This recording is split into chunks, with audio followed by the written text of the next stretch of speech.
Video ini harus kalian tonton sampai habis karena ini sangat penting untuk kalian yang lagi demo dimanapun. Dan jangan di skip ya, karena untuk paham konteks dan poinnya kalian harus nonton sampai habis.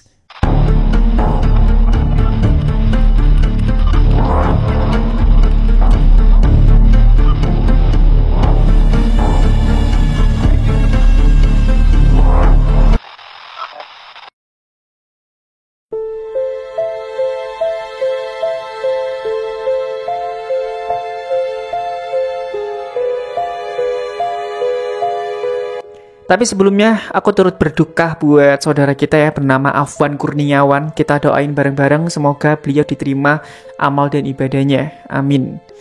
Jadi kali ini aku akan coba bicara sisi lain soal demo ya. Tapi satu hal yang selalu dan harus aku tekankan di awal. Demo itu sah dan aku sangat mendukung siapapun orang yang lagi demo demi meminta keadilan untuk kita semua. Ya, itu adalah cara rakyat bicara ketika suara sudah nggak didengar lagi di ruang-ruang rapat resmi. Dan demo adalah cara kita bilang ke penguasa bahwa kami menuntut keadilan. Dan aku pribadi nggak pernah sekalipun menentang demo. Justru aku percaya dan mendukung demo ini. Banyak kok perubahan besar di negeri ini berawal dari jalanan dan juga pendemo. Ya mungkin kalau kita ambilnya ya reformasi 1998 lah ya, itu juga bukti nyata ya. Jadi aku sepenuhnya paham kenapa teman-teman semua turun ke jalan. Intinya itu. Tapi ya, di sini tuh ada satu hal yang bikin aku melihatnya tuh miris dan sedih ketika semangat yang besar itu kadang-kadang keluar dengan cara yang salah sasaran. Mungkin aku ambil contoh kejadian baru-baru ini di depan DPR RI Jakarta. Sebuah mobil Hyundai Palisade ya, berplat ZZH tiba-tiba jadi sasaran amuk massa. Kacanya dipecahin, bodinya dipukulin pakai kayu ya kan, dilempari batu. Dan bahkan juga massa mengira mobil itu milik anggota DPR. Tapi ternyata itu bukan milik anggota DPR.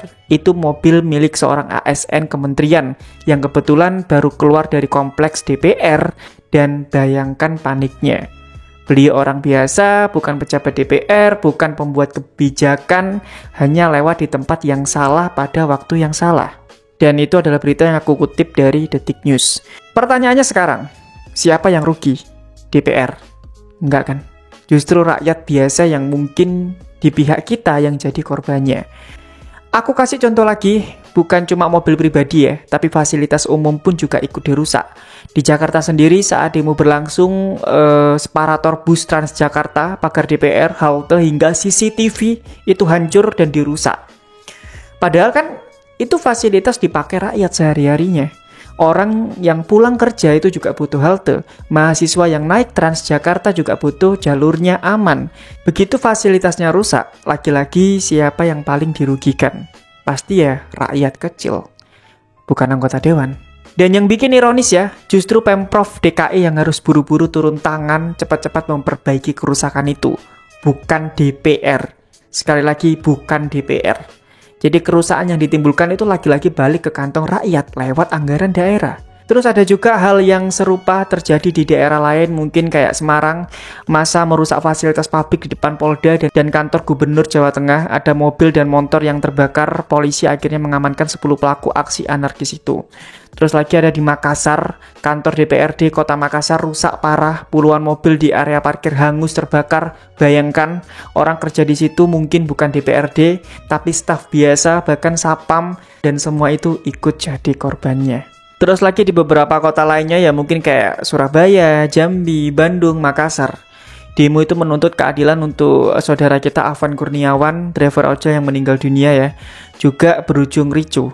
Motor terbakar, jalanan diblokade, fasilitas negara juga rusak. Nah, disinilah aku sedikit mulai resah. Di awal aku bilang tujuan demo itu jelas, yaitu kita menekan DPR tuntut kebijakan yang dianggap nggak berpihak pada rakyat. Tapi apa yang terjadi ketika fasilitas umum itu dirusak? Mobil rakyat dihancurkan dan bahkan mungkin pesan besarnya jadi hilang. Sekali lagi ini opiniku, kalau misalkan kalian nggak setuju ya terserah. Media dan publik berita yang aku baca itu malah sibuk membicarakan chaosnya keadaan saat ini. Kayak kebakaran, vandalisme, dan sementara inti tuntutan rakyat sendiri itu malah jadi tenggelam.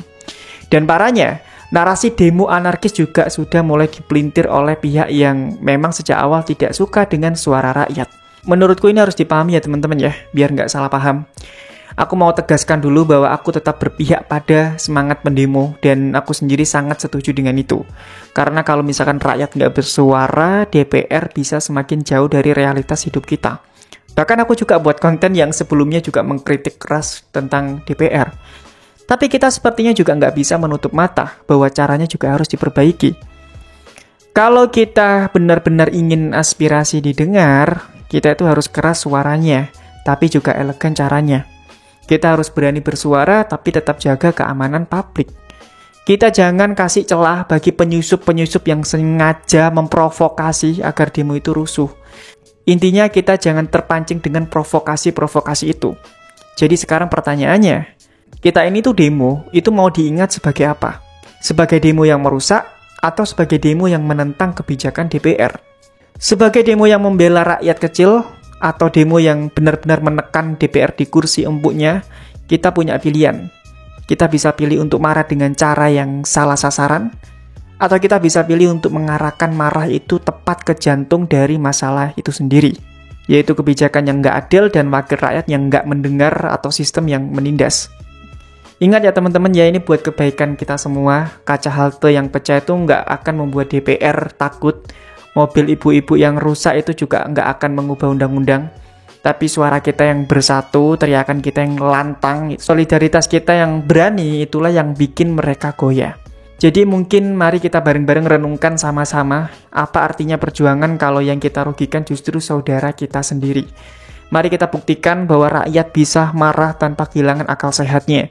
Bahwa rakyat bisa lantang tanpa harus merusak apapun. Karena pada akhirnya, demo itu bukan sekedar turun ke jalan, tapi demo adalah cermin harga diri kita sebagai rakyat. Dan aku yakin ya, harga diri rakyat juga jauh lebih tinggi daripada sekedar kerusakan di jalanan. Jadi ayolah, kita tetap keras, tetap bersuara, tapi tunjukkan bahwa kita rakyat yang punya cara yang lebih bermartabat untuk demo. Ya, mungkin itu aja ya.